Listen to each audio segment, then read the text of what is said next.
আমরা আমাদের ৫ বছর কিংবা ৬-৭ বছরের ভালোবাসার সম্পর্কের পরে যখন বিয়ে হয়, তখন সেটাকে বলি পূর্ণতা। অথবা যখন ১ টা বা ২ টা বাচ্চা হয়, তখন আমরা সেটাকে বলি পূর্ণতা। সত্যি কি তাই? আসলেই কি এটাকে পূর্ণতা বলা যায়? আমি বলবো ভুল। এটা কখনোই পূর্ণতা হওয়া সম্ভব নয়।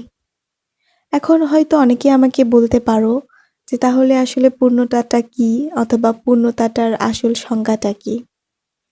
চারিদিকে এত সংসার ভাঙা আর এত পরকীয়ার মাঝে আমি বলবো সত্যিকারের পূর্ণতা হচ্ছে সেটাই, যখন তুমি তোমার পার্টনারের সাথে একসাথে বৃদ্ধ হবে। আর তার চোখে সেই ১ম দিনের মতোই মুগ্ধতা দেখতে পাবে তোমার জন্য। বার্ধক্যজনিত কারণে যখন তোমার পার্টনার পরপারে পাড়ি জমাবে, তখন তুমি গর্ব করে বলতে পারবে, এটা আমাদের পূর্ণতা ছিল। তার আগে কখনোই পূর্ণতা বলা সম্ভব নয়। কারণ আমি এমনও অনেক সম্পর্ক দেখেছি যেটা ৩-৪ বছর অথবা ৫-৬ বছর ভালোবাসার সম্পর্কের পরে অনেক কষ্টে বিয়ে হয়েছে। অনেক চড়াই-উতরাইয়ের মধ্যে দিয়ে গেছে তারা। অনেক কষ্ট করে বাবা-মাকে রাজি করিয়ে অথবা বাবা-মা রাজি না হলে বাড়ি থেকে পালিয়ে গিয়ে তারা ঘর বেঁধেছে। ৩-৪ বছর বিয়ের সম্পর্কও ছিল অথবা ১ টা ২ টা বাচ্চাও হয়েছে। তারপরে গিয়ে তারা ডিভোর্স করেছে। সে কি অকথ্য ভাষায় দুজনকে গালিগালাজ করেছে। যাকে পাওয়ার জন্য পাগল ছিল, তার সাথে আর এক মুহূর্তও থাকতে চায় না।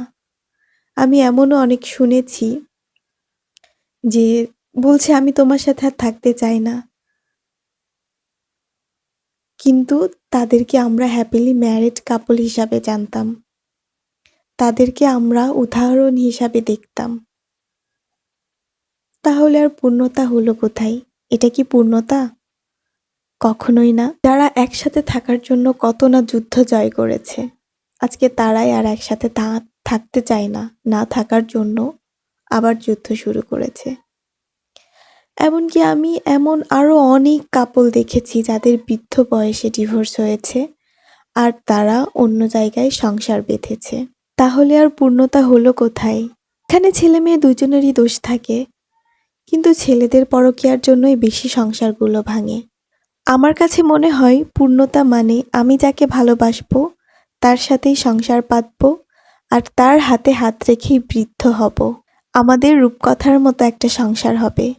থাক সেখানে অর্থের অভাব, কিন্তু ভালোবাসার কোনো অভাব হবে না সেখানে। আমার পার্টনার আমাতেই মুগ্ধ থাকবে। একই ছাদের নিচে বসে আমি আর আমার পার্টনার আমাদের নাতি-নাতনির সাথে খেলা করব।